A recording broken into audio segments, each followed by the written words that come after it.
வணக்கம். கவிபாரதி காவியா யூடியூப் சேனலுக்கு உங்களை வரவேற்கிறேன். நான் இன்றைக்கி தட்டாம்பயிறு கருவாடு உப்புச்சாறு வைக்க போகிறேன். கிராமத்து முறையில் வச்சு காமிக்கலாம்னு இருக்கேன்.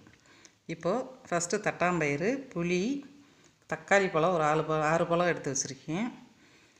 அதுக்கப்புறமா எண்ணெய், கடலெண்ணெய் யூஸ் பண்ணிக்கலாம்.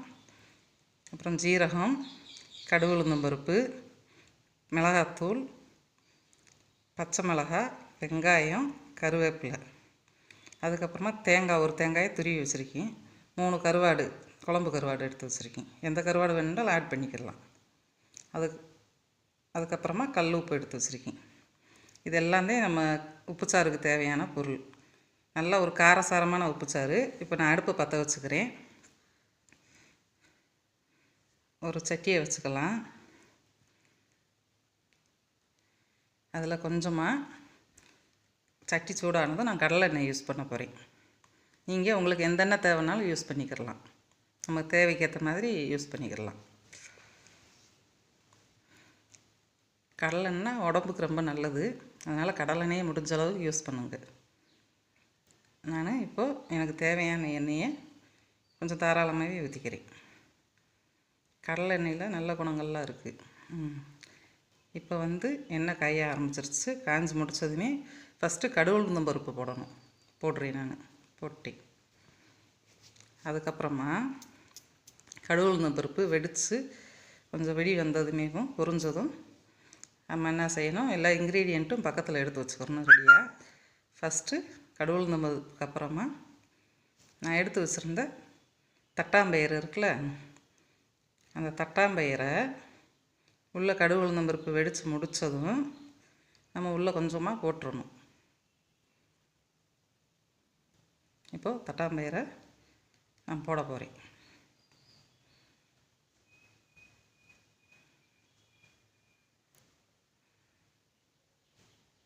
எண்ணெய் இப்போ நல்லா காஞ்சிருச்சு. தட்டாம்பயிரை போட்டுக்கிடலாம்.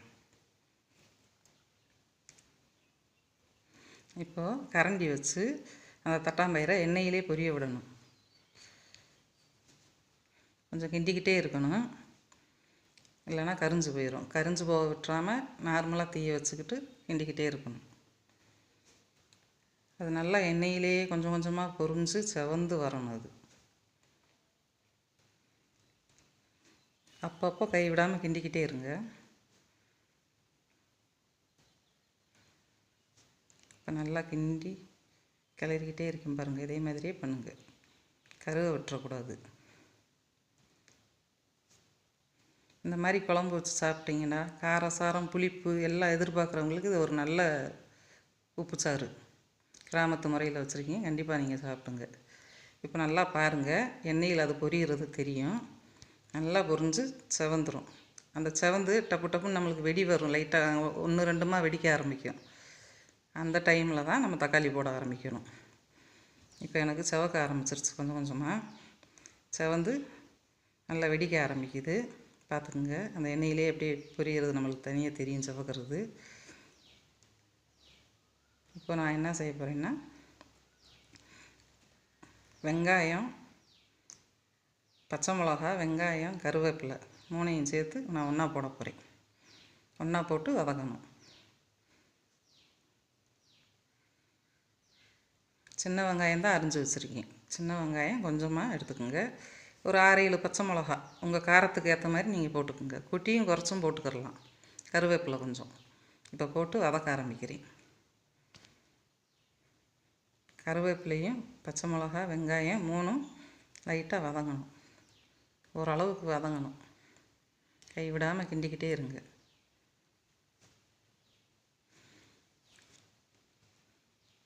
எங்கள் தேனி சைட்லாம் ரொம்ப ஃபேமஸ் இந்த டிஷ்ஷு.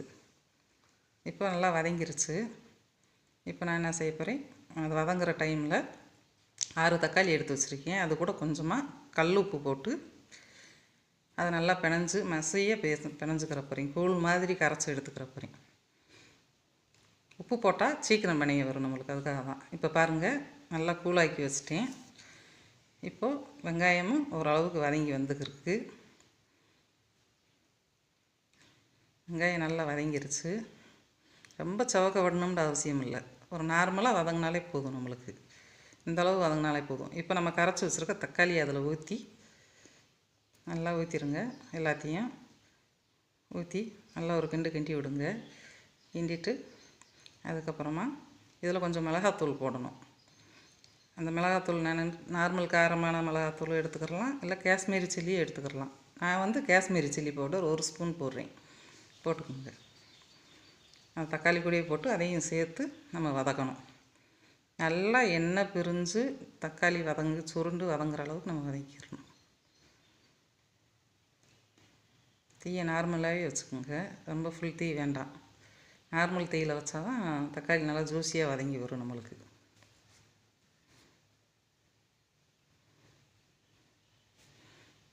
இந்த மாதிரி குழம்பெல்லாம் நல்லா உரப்பு புளிப்பு நல்லா நாக்குக்கு சுருக்குன்னு வேணும்னு நினைக்கிறவங்க இந்த மாதிரி உப்புச்சாறு வச்சு சாப்பிட்லாம். எங்கள் கிராமத்தில் எங்களுக்கு இந்த குழம்பு ரொம்ப பர்சனலாக பிடிக்கும்.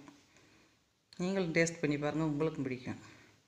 இதே மாதிரி வச்சு எல்லாம் பண்ணி பாருங்கள். இப்போ பாருங்கள், இந்த மிளகாய் அந்த தக்காளி எல்லாம் கரண்டியை வச்சு லைட்டாக அமுக்கி விட்டோம்னா அதில் மிளகாயில் இருக்க காரம் பூரா கீழே இறங்கிடும் சாறில்.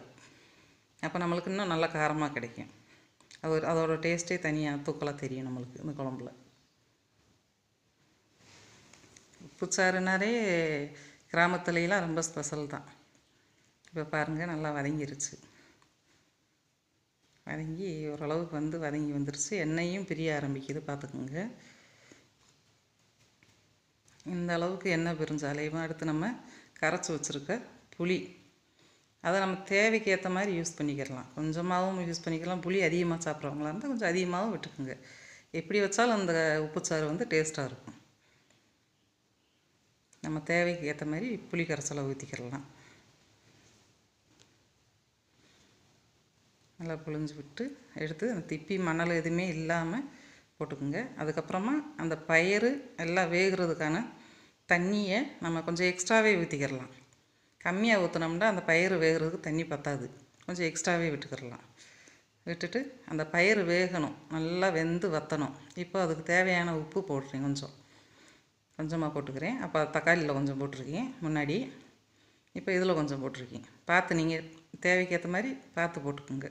இப்போ லைட்டாக கரைச்சி விட்டுட்டு, கரைச்சோம்னா அந்த உப்பெல்லாம் கரையும். கிண்டி விட்டோம்னா கரைஞ்சதும் நம்ம கொஞ்சமாக எடுத்து டேஸ்ட்டு பார்க்கணும். உப்பு அளவு எப்படி இருக்குது என்ன ஏதுன்னு இந்த டைமில் நம்ம எடுத்து டேஸ்ட்டு பார்த்துக்கிடலாம்.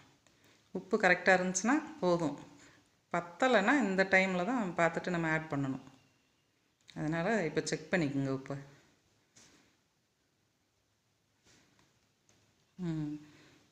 எனக்கு இப்போ கொஞ்சம் உப்பு பத்தாத மாதிரி இருக்குது, அதனால் திரும்பவும் நான் கொஞ்சமாக உப்பு போடுறேன். நீங்கள் உங்கள் தேவைக்கு போட்டுக்கோங்க. இப்போ நல்லா ஒரு கிண்டி விட்டோம்னா எல்லா உப்பும் கரைஞ்சிரும். இந்த பயிறு அந்த தக்காளி எல்லாம் ஒன்றாயிரும். இப்போ கொஞ்சம் நேரம் தட்டை போட்டு மூடி வச்சு ஒரு 10 நிமிஷம் வேக விடணும். ஒரு 10 நிமிஷம் நல்லா கொதித்து சிம்மிலேயே வச்சு கொதிச்சுன்னா அந்த பயிறு எல்லாமே உள்ளே வெந்துடும். நல்லா பயிறு வெந்து முடித்ததுக்கப்புறமா மிச்சம் இருக்கிற பொருளை நம்ம ஆட் பண்ணணும். அப்பப்போ எடுத்து லேசாக கிண்டி விட்டுக்குங்க. தீயை ஃபுல்லாக வச்சுருக்கேன். இப்போ நல்லா ஃபுல் தீயிலேயும் ஓரளவுக்கு நல்லா கொதித்து அந்த பயிரெல்லாம் சாரெல்லாம் வற்றலாம். இந்த டைமில் நம்ம கருவாடை க்ளீன் பண்ணி வச்சுக்கிடலாம். அதை எப்படி க்ளீன் பண்ணுறதுன்றதை காட்டுறேன். இப்படி தலையும் அந்த வகுத்து பகுதியும் சேர்த்து இப்படி பிச்சு எடுத்துட்டோம்னா இப்படி வந்துடும் தனியாக ஈஸியாக. அதுக்கப்புறமா அதுக்கு மேலே இருக்க தோல் இருக்குல்ல, அந்த தோலை லைட்டாக இப்படி பிச்சு ஆப்போசிட் சைடில் எதிர்வாக்கில் இப்படி பிச்சோம்னா அது வந்துடும். அதை க்ளீன் பண்ணி தனியாக எடுத்து வச்சுக்கிடுவோம் அந்த டைமில். இப்போ பாருங்கள், நல்லா முறை கட்டி எண்ணெயெல்லாம் பிரிஞ்சு எப்படி ஒரு ரெட் கலரில் நம்ம மிளகாத்தூள் சேர்த்தோம்ல, அதெல்லாம் ரெட் கலரில் இந்த மாதிரி அழகாக வந்திருக்கு. இது இன்னும் நல்லா கொதிக்கணும். இன்னும் ஒரு 10 நிமிஷம் நல்லா கொதித்து வேக விடுவோம். அப்போ தான் முறை கட்டிக்கிட்டு இருக்கு. நல்லா வேகட்டும். வெந்து முடித்து நம்மளுக்கு ஒரு 10-15 நிமிஷத்துலேயே அது வெந்து முடிச்சிருக்கும். இப்போ பார்க்கலாம், லைட்டாக திறந்து பார்க்கலாம். 10-15 நிமிஷம் ஆயிடுச்சு நம்மளுக்கு. பாருங்கள், நல்லா வெந்து அந்த எண்ணெயெல்லாம் பிரிஞ்சு நிற்கிது. இந்த டைமில் தான் நம்ம எடுத்து வச்சுருக்க ஜீரகம், 1 ஸ்பூன் ஜீரகம் எடுத்து வச்சுருக்கோம்ல, அதில் உள்ளங்கையில் போட்டுட்டு லைட்டாக அப்படி க்ரஷ் பண்ணணும். க்ரஷ் பண்ணி அந்த குழம்புக்குள்ளே அப்படியே தூவி விட்டுருங்க. தூவி விட்டு அதுக்கடுத்து நம்ம க்ளீன் பண்ணி வச்சுருக்கோம்ல கருவாடு, குழம்பு கருவாடு, எந்த கருவாடு வேணுனாலும் போட்டுக்கோங்க. இந்த பாருங்கள், அந்த மாதிரி க்ளீன் பண்ணி வச்சுருக்கீங்க. இதை நீங்கள் அந்த குழம்புக்குள்ளே எடுத்து போட்டுக்கோங்க. இந்த டைமில் தான் போடணும், முன்னாடியே கருவாடு போடக்கூடாது. அதுக்கப்புறமா தேங்காய், ஒரு தேங்காயில் அரை முடி எடுத்து துருவி வச்சுருக்கேன், அதையும் உள்ளே நான் சேர்த்துக்கிறேன். சேர்த்துட்டு நல்லா ஒரு கிளறி விடணும்.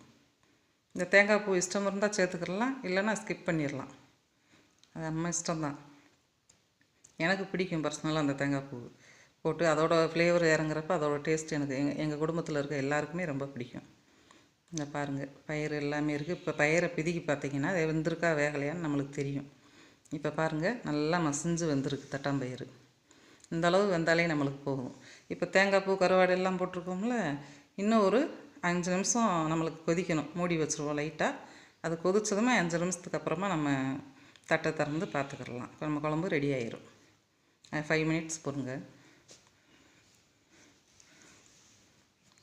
நல்லா ஒரு 5 மினிட்ஸ் கொதிச்சா போதும். பயிறு எல்லாமே நம்மளுக்கு வெந்துருச்சு. ஒரு நல்ல ஒயிட் ரைஸோட சுருக்குன்னு மதியான நேரம் லஞ்ச் ஹவரில் இதை சுள்ளுண்டு உரைக்க புளிக்க ஊற்றி சாப்பிட்டோம்னா அப்படி ஒரு டேஸ்ட்டாக இருக்கும். இப்போ பாருங்கள், எண்ணெய் எல்லாமே வந்து குழம்பெல்லாம் பிரிஞ்சிச்சு. லாஸ்ட் ஃபைனல் டச்சாக நான் கருவேப்பிலை கொத்த உருவி அதில் பிச்சு போட்டுறேன் லைட்டாக ஃப்ளேவருக்காக. அவ்வளோதான், முடிஞ்சிருச்சு. நம்ம கேஸை ஆஃப் பண்ணிட்டேன் நான். நல்லா பாருங்கள், கேஸ் ஆஃப் பண்ணிட்டேன். இவ்வளவுதான், நம்ம குழம்பு ரெடி ஆயிடுச்சு. இதுக்கப்புறமா ரைஸ் வச்சு நம்ம ஊற்றி சாப்பிட்றது தான் அடுத்த வேலை. இந்த மாதிரி ஒரு குழம்பு ஒரு டைம் வச்சு பாருங்கள். அடுத்து நீங்கள் அடிக்க ஒரு டைம் இதை பண்ணி சாப்பிடுவீங்க.